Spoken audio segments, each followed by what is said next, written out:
दोस्तों, इस वीडियो को देखने के बाद मुझसे नफरत मत करना। और यहां पर मेरा इस वीडियो बनाने का मकसद किसी भी ब्रांड को, किसी के फोन को, किसी कंपनी को बुरा कहना नहीं है। ये वो सच्चाई है जो मैंने खुद फेस की है और जो मैं मानता हूं। तो आज मैं बात करने वाला हूं कि क्यों मुझे चीप चाइनीज फोन्स और रेडमी के और वीवो के, ओप्पो के जो सस्ते फोन आ रहे हैं आजकल, मुझे क्यों पसंद नहीं है। इस चीज के बारे में मैं बात करना चाहूंगा। और मिड रेंज के भी जो आ रहे हैं, एक मिडिल क्लास फैमिली के लिए मिड रेंज का मतलब 50,000 नहीं होता, उसके लिए होता है 15,000 रुपए ही मिड रेंज होता है। अब नॉर्मल लोग जो कमाते हैं, जिनकी ज्यादा इनकम नहीं है, जो मिडिल क्लास है, उसके लिए यार मिड रेंज का मतलब ये नहीं होता है कि आप सैमसंग का कोई 50-55 हजार का फोन ले रहे हो। मार्केट के हिसाब से ना 50,000 का, 40,000 का जो फोन है वो मिड रेंज फोन है। दरअसल हमारी फैमिलीज में वो प्रीमियम कैटेगरी होती है, मिड रेंज नहीं।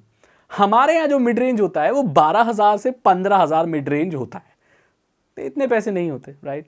तो फैमिलीज में ऐसा ही होता है। मिडिल क्लास आप थोड़ा सा रिलेट कर पा रहे होगे, ठीक है। हमारे यहाँ ऐसे नहीं होता कि मम्मी अरे थोड़े पापा थोड़े 15,000 देना, एक बजट फ़ोन लेना है। तो पापा बोले हाँ हाँ रुको, लो 30 नोट, फ़ोन ले लो, ऐश करो बेटा। ऐसा नहीं होता। हमें क्या पहले से बोलना पड़ता है, 1-2 महीने से, पापा मेरा फ़ोन थोड़ा ख़राब हो रहा है, वो मैं ऑनलाइन क्लास नहीं कर पा रहा हूँ ना, तो थोड़ा लेना है। अरे ये हैंग हो जाता है ना, इसमें क्लासेस नहीं चलती हैं। या अब गेमिंग तो नहीं बोल सकते, अरे एक्चुअली मैं पीडीएफ डालता हूँ ना, मेरे प्रोजेक्ट नहीं बनते हैं इसमें। और लैपटॉप भी ऐसे ही लेना होता है। ये थोड़ी बोलना होता है कि पापा मुझे GTA 5 खेलना है, पढ़ाई में आजकल मन नहीं लगता है। मुझे तो गेमर बनना है। नहीं, अरे पापा मुझे लैपटॉप चाहिए, मेरी पीपीटी नहीं बन पा रही है, मुझे ना प्रेजेंटेशन बनानी है, वो इसमें बन नहीं पाती, तो लैपटॉप चाहिए। तब आ जाता है। तो भाई हमारे यहाँ ज़रा तरीके होते हैं चीज़ें खरीदने के, ऐसे खुलेआम नहीं बोल सकते, नहीं तो सीधा पता है क्या मिलेगा ना, नहीं, भागो। तो ठीक है, ये तो मिडिल क्लास फैमिली की बात रही, इसके ऊपर फिर कभी बात करेंगे। अभी बात कर रहे हैं हम रेडमी के और चीप चाइनीज फोन क्यों नहीं अच्छे। तो पहली जो वजह है दोस्त वो है कैमरा। अब मानो ना मानो, रेडमी के या जो भी ये बजट फोन आ रहे हैं ना, उनके जो सस्ते फोन होते हैं उसमें जो कैमरा, और स्पेशली रेडमी रेडमी रेडमी के मैंने इतने फोन खरीदे, सबके कचरे कचरे कैमरे हैं। वो 64 हो, 48 मेगापिक्सल हो, एआई कैमरा हो, कुछ भी हो, इनका जो कैमरा क्वालिटी होती है ना, 12-15 हजार का अगर फोन है, रेडमी नोट 10 है, नोट 11 है, जो भी है, आप उसका फ्रंट कैमरा थोड़ी सी कम लाइट में खोल लो, आप खुद नहीं पहचान पाओगे कि भैया आप इंसान हो कि जिन हो। और उसमें इतनी कैमरा में नॉइस होती है कि मक्खी भिनभिनाती नजर आती है। अब यार आप एडवर्टीजमेंट में, पेड प्रमोशन में या किस में कितनी भी तारीफ कर लो भाई कि इसका फ्रंट कैमरा भैया इतना मेगापिक्सल है, 12, 18, 48, 64, 62, 61, जो भी है, लेकिन हम सब जानते हैं कि कचरा क्वालिटी है उसके फ्रंट कैमरा की, उससे कोई फोटो नहीं लेता, और अगर लेता भी है तो पसंद तो बिल्कुल भी नहीं करता।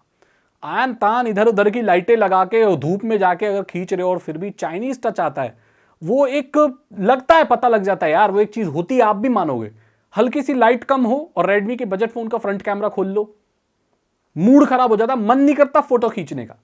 दूसरी चीज उसकी खराब मुझे ये लगती है कि उसका जो कैमरा ऐप है, मी यूआई के बारे में तो मैं बहुत बुराई कर चुका हूं, और मी यूआई के साथ ये जो कैमरा ऐप आती है ना भाई, इतनी बेकार है। इसमें एक्स्ट्रा कोई फीचर है ही नहीं। मतलब कैमरा ऐप बनानी है, आई अंडरस्टैंड आपका हार्डवेयर कैपेबल नहीं है, but you can always optimize certain things with your software, और वो भी नहीं हो रहा भाई। तकलीफ नहीं ले रहे भाई बिल्कुल। हर फोनों में वही कैमरा ऐप चलती आ रही है, वही बेकार। उसको थोड़ा इंप्रूव कर सकते हो। ओपन कैमरा करके एक ऐप आती है, वो थोड़ा सा आपको प्रो ऑप्शन देती है, जिसे थोड़ा बहुत ट्वीक कर सकते हो कैमरा को। बट ये कंपनियां कर क्या रही है, ये कंपनी कर क्या रही है? क्या इसको नहीं लगता कि इसको कैमरा ऐप को इंप्रूव करने की जरूरत है? मैं समझता हूं कि शाओमी के इतनी कोई हो नहीं रहे इनोवेशन, बट यार एक कैमरा ऐप बनाया जा सकता है इसको, राइट, इसको इंप्रूव किया जा सकता है, नहीं हो रहा है। तो ये पहली चीज है जो मुझे चीप चाइनीज फोन्स की बिल्कुल अच्छी नहीं लगती। पैसा तो भरपूर ले रहे हैं। अब मानोगे नहीं, रेडमी का जो नोट 12 या समथिंग कुछ आ रहा है ना, वो 26-30 हजार तक पहुंच रहा है। मतलब अब तो ये प्रीमियम पर पहुंच रहा है एक मिडिल क्लास फैमिली के लिए। उसकी मुझे क्वालिटी का अंदाजा नहीं है, बट अगर उसमें भी यही हाल रहा तो भाई वो बिल्कुल वैल्यू फॉर मनी नहीं है। तो इसके ऊपर कंपनी को जरूर काम करना चाहिए, और ये मुझे चीज बुरी लगती है। अब बढ़ते हैं अगली चीज की तरफ, क्लीन सॉफ्टवेयर एक्सपीरियंस। मानो ना मानो, मी पे, गेट एप्स और ऐसी बहुत सारी एप्लीकेशंस आपको प्री लोडेड मिलती हैं आपके रेडमी के फोन में, और वीवो, ओप्पो और इन सारे ब्रांड में भी, जो चाहिए नहीं भाई, कसम से नहीं चाहिए। ऐसी ऐप कुछ डली होती हैं, इनकी कम्युनिटी और पता नहीं क्या क्या डाला होता है, वो आधे से ज्यादा वो ले लेती है। देखो एंड्रॉयड कोई खराब ऑपरेटिंग सिस्टम नहीं है, खराब ये कंपनियां इनको बना देती हैं अपना यूआई चढ़ा के। ये कंपनियां अगर इतनी मेहनत ना करें अपना फालतू यूआई बनाने में और सिर्फ स्टॉक एंड्रॉयड ही दे दें, तो मैं कहता हूं कि लोग बहुत ज्यादा पसंद करने लगेंगे।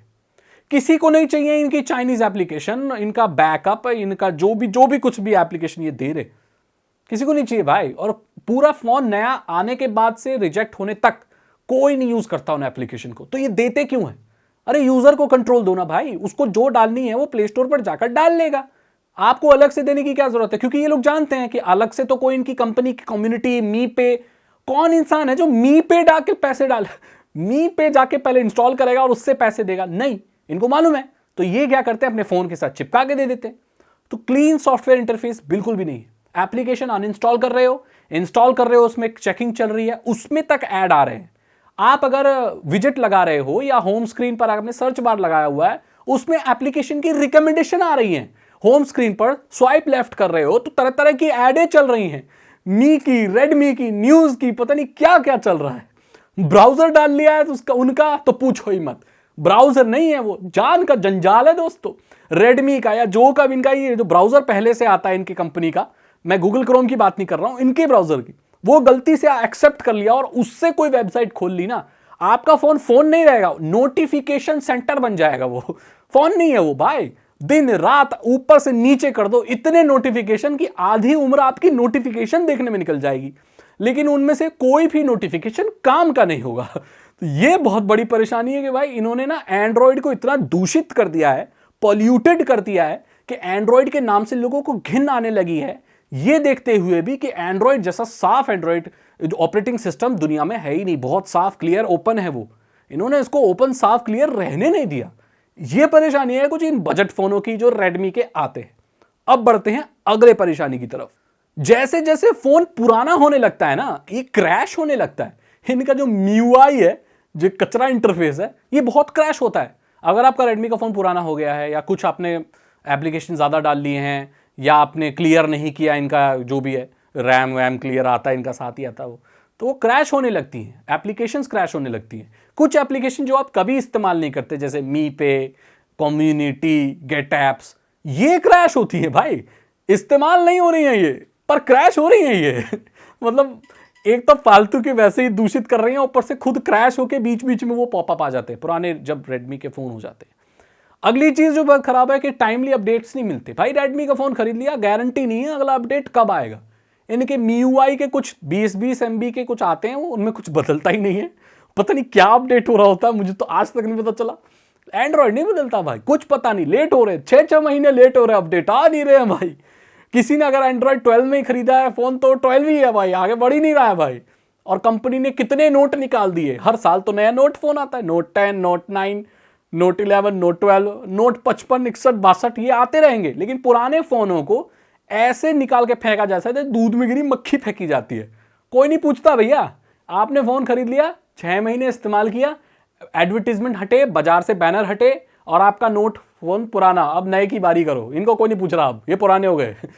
तो ये बात है भाई, खराब बात है, मुझे अच्छी नहीं लगती बिल्कुल भी। तो यही चीजें हैं भाई जो मुझे इन बजट फोनों की अच्छी नहीं लगती। अभी जो एडवर्टीजमेंट वगैरह दिखाते हैं, पता है क्यों दिखाते हैं, वजह क्या है?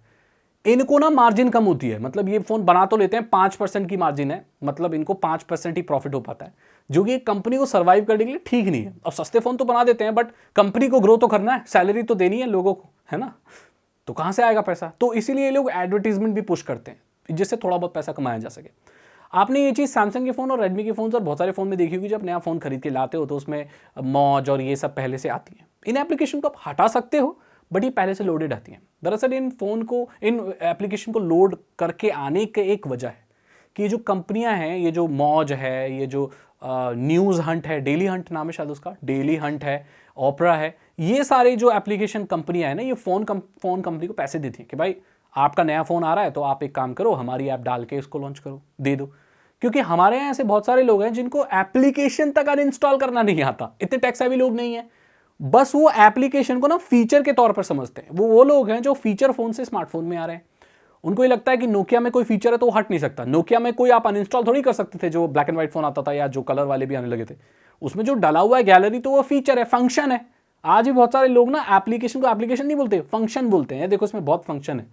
उनको ये लगता है कि मौज और ये सारी चीज़ें, मौज हो गया आपका, ओपेरा हो गया आपका, डेली हंट हो गया ये, और बायजूस हो गया, और एक और आता है लिंक्डइन हो गया, ये सारे फीचर हैं, मतलब मेरे फ़ोन में फंक्शन ज़्यादा है। और वो उसको अनइंस्टॉल भी नहीं करते, वो उसको यूज़ करते हैं। और मौज तो आप जानते हो भाई, लगे रहो लगे रहो लगे रहो, कभी ख़त्म नहीं होता। और लोकल कंटेंट उसमें बहुत ज़्यादा आता है। सो ये पूरी स्ट्रैटेजी है पैसा कमाने की, और ये चीज़ें चलती हैं और चलती आ रही हैं और चलती रहेंगी शायद। वजह भी आपको मैंने बता दी। अगर आपको वीडियो अच्छी लगी, आप मेरी किसी भी बात से सहमत हैं, तो कमेंट सेक्शन में ज़रूर बताइए कि हाँ सागर भाई ये बात आपने बिल्कुल सही कही। अगर आप रेडमी का फ़ोन इस्तेमाल करते हो तो उसमें कोई बुराई नहीं है। देखो रेडमी फ़ोन सस्ते आते हैं, बहुत ईजीली अवेलेबल होते हैं, इनकी बैटरी लाइफ काफ़ी ठीक ठाक होती है, और आपको ये ना बहुत कम पैसे में हार्डवेयर वाइज बहुत अच्छे फीचर देते हैं। स्नैपड्रैगन का जो टॉप नॉच प्रोसेसर होता है वो आपको 15-12 हज़ार रुपये में मिल जाता है, which is a nice thing, बहुत अच्छी बात है। ये चीज़ें इंडियन ब्रांड अचीव नहीं कर पा रहे हैं और ये चाइनीज़ ब्रांड कर रहे हैं, इसमें मैं थम्स अप देना चाहूँगा। हार्डवेयर वाइज ये लोग बहुत अच्छा कर रहे हैं, क्योंकि बैटरी भी काफ़ी अच्छी आ रही है और इनकी एमोलेड स्क्रीन भी बहुत अच्छी आ रही है अब तो। मतलब ये मान के चलो कि जो एमोलेड स्क्रीन पहले प्रीमियम फोन्स के लिए हुआ करती थी, वो एमोलेड स्क्रीन अब 15 से 13-12 हज़ार रुपये के फ़ोन में भी एमोलेड स्क्रीन आ रही है, which is very nice. Multimedia consumption के लिए इट्स वेरी गुड। तो ये एक प्लस पॉइंट है, लेकिन माइनस पॉइंट भी है इनके, जो मैंने बता दिया। इससे बहुत सारे लोगों को लगेगा यार ये क्या बोल रहा है, यार ये तो क्या बोल रहा है, लेकिन ये आपके ही फायदे के लिए है। वो क्यों पता है? अब ये चीज़ मैंने मेंशन की है, तो अगले फ़ोन के जो अपडेट आएंगे या जो नेक्स्ट मॉडल्स आएंगे या आपके भी मॉडल में जो अपडेट आएगा, उनमें शायद ये चीज़ें सॉल्व कर दी जाएं।